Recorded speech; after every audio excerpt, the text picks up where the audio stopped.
tout de suite, il est l'heure d'accueillir Jérémy Janagro pour le pourquoi. C'est parti.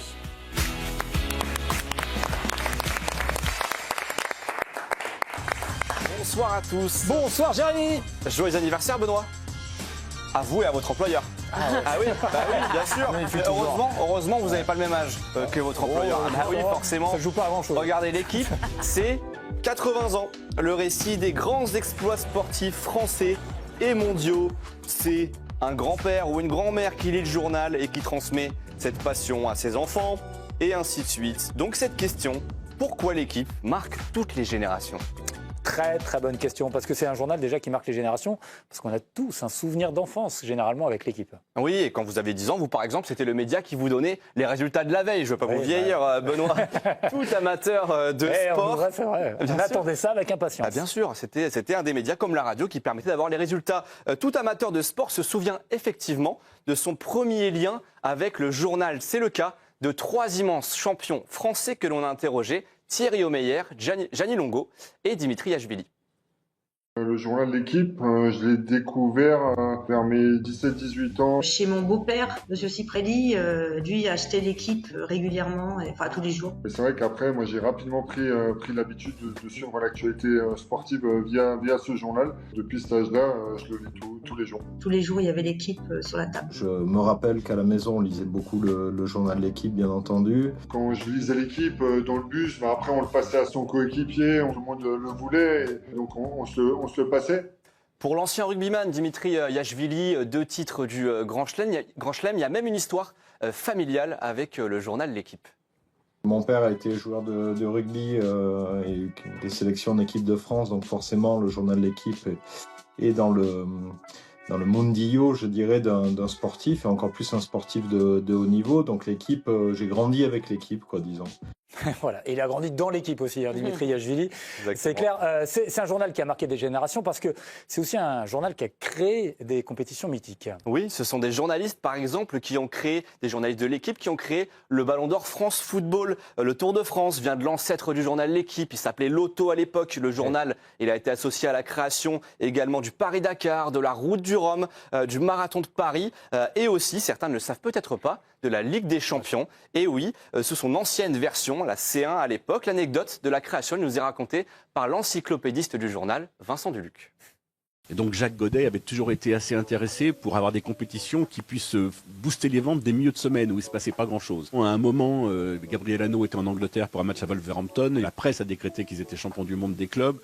Gabriel Hano a dit c'est trop simple, il faudrait qu'ils rencontrent les autres. Et le lendemain, l'équipe disait créons une Coupe d'Europe, match aller-retour.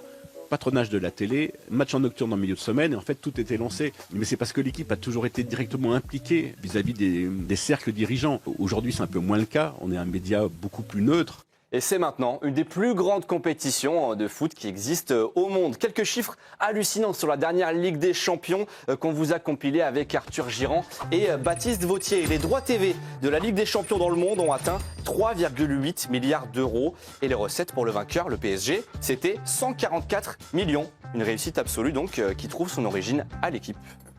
Le journal, c'est aussi des plumes, des personnages, évidemment, qui ont marqué toutes ces générations. Évidemment, c'est 80 ans d'histoire, 80 ans de littérature. Mais on a réussi à vous isoler un extrait d'article. Antoine Blondin, il est considéré comme l'une des plus grandes plumes du journal. Il écrivait dans les années 60-70. Et au sujet de cette rivalité Anquetil-Poulidor, il avait cette prose. Le peuple attend que Poulidor, que l'on a très longtemps fait passer pour un sans-culot, prenne la Bastille. La Vox Populi d'or ne s'en cache guère et son exaltation n'est pas pour nous déplaire à condition qu'elle n'entache pas de goujaterie à l'endroit de l'extraordinaire aristocrate de la bicyclette qu'est Jacques Anquetil. On ne demande pas la tête de l'homme de tête. Il faut que les gens sachent que le moment est venu où l'on peut être pour l'un sans être contre l'autre. C'est pas mal ça. Très beau. C'est pas mal. Blondin, hein. Bon, sur ce sujet, qui de mieux pour nous parler des plumes qu'un écrivain de l'actualité comme Vincent Duluc ? Il y a quand même des plumes dans ce journal qui font que on raconte le sport d'une certaine manière, que ça nous attache à la fois au sport et à la fois à ceux qui le racontent. Donc c'est ce double attachement, je pense, qui reste aujourd'hui. C'est quelque chose qui nous a liés. C'est des gens en plus qui sont restés longtemps, qui sont restés 20 ans, 30 ans, 40 ans.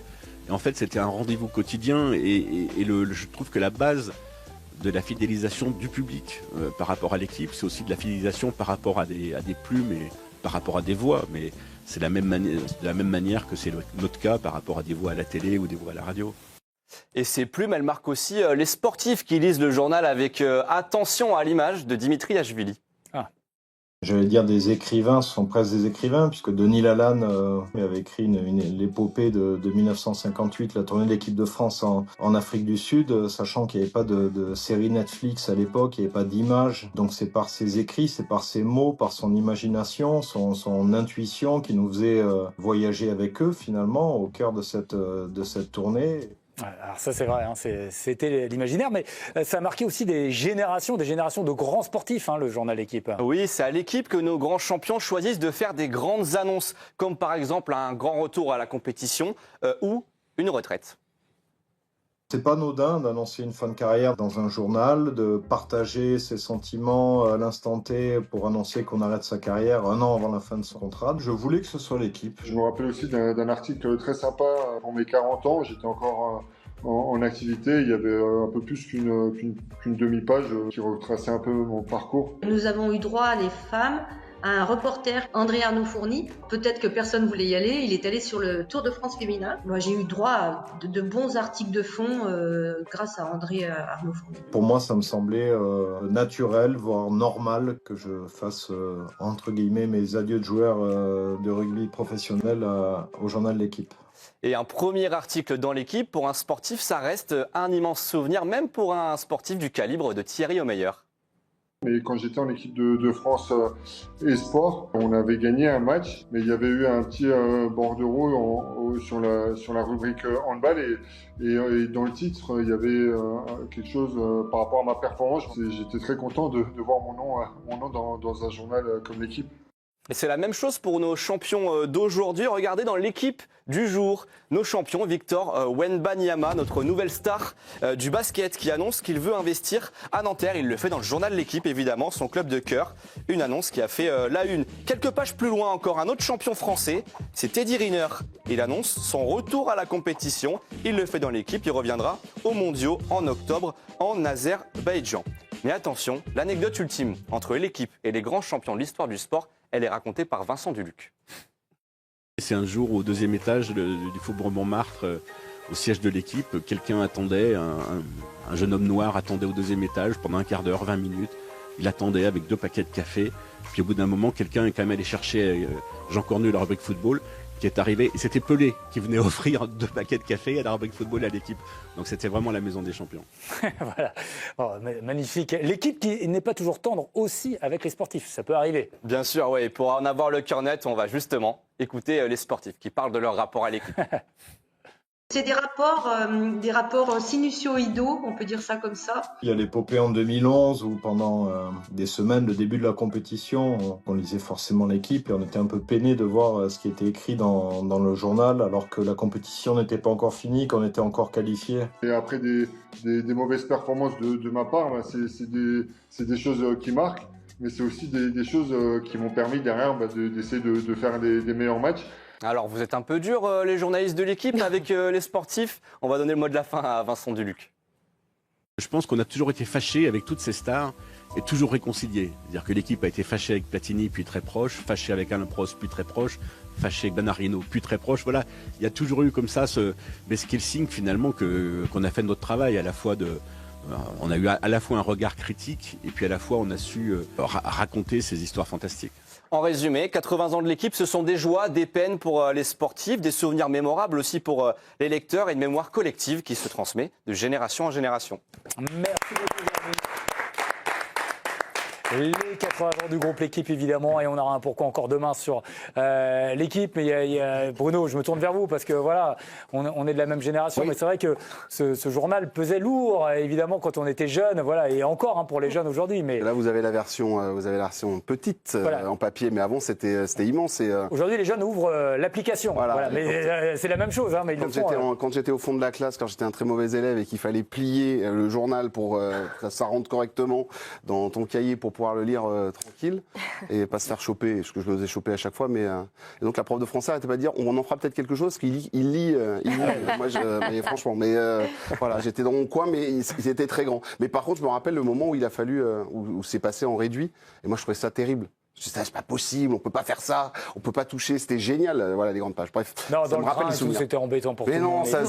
tu gênais le Arrêtez, voisin, tu tu lisais à étais deux. là. Mais Tu oui, lisais bien sûr, à on lisait à deux. deux. Mais oui, pas Il possible. fallait changer à un moment donné. Benoît, on voyait les sportifs justement qui réagissaient sur leur rapport avec le journal. Vous aussi, vous avez vu ce rapport-là. Votre nom déjà, content de voir votre nom peut-être écrit dans le journal ou parfois être un peu agacé par les articles qui vous concernaient. Non, on était, oui, forcément. Ça touche à notre amour-propre, à notre ego. On a tous un ego un peu surdimensionné lorsqu'on est joueur de football, et surtout quand on réagit un petit peu à chaud le lendemain des matchs, et encore plus si on n'a pas été bon. Donc non, après, ça dure quelques heures et après on passe à autre chose. Non, moi j'ai un bon souvenir avec Bernard Lyons qui était venu me voir à Kiev, et il avait fait, je crois qu'il avait fait une page entière sur moi. Et c'était assez sympa, on avait mangé ensemble, j'avais fait un petit peu découvrir la ville, et c'était autre chose qu'une interview où on a l'habitude de faire dans les salles de conf de presse, dans les clubs. Là, on était en dehors de tout ce qui est un petit peu foot, club de foot. On était vraiment dans la ville, dans un restaurant, puis on a pu échanger, on a pu aussi apprendre à se connaître, et on avait passé une très belle journée. Il avait fait un super article sur moi. Ouais. Ça, vous l'avez gardé? Oui, bien sûr. Ouais, bah ouais, voilà, on les garde les articles encadré, d'équipe ouais. aussi. Hein. Voilà, c'est là où on les garde. Loïc, c'est la pression quand on rentre à l'équipe?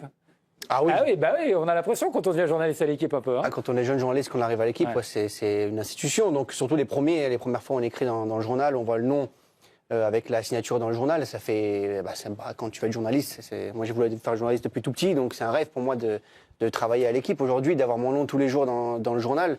Je suis pas la plus grande plume de journal là, mais c'est toujours immense d'arriver là tous les matins et de se dire, je vais écrire un article qui le lendemain sera dans le journal. Et les plus beaux souvenirs, c'est quand tu pars en déplacement et dans le train ou dans l'avion, tu vois les personnes en train de lire ton article. Ah oui. Et ça, c'est génial, parce que la personne, elle sait pas que tu es à côté en plus. Et elle lit l'article, et là, pour le coup, c'est génial. Bah, après, c'est une super boîte. Hein. Franchement, Et puis là, vous entendez la personne. Qu'est-ce que c'est que cet article? Mais ça arrive très souvent. Voilà. C'est pas possible. Ça arrive On très ne souvent. peut plus.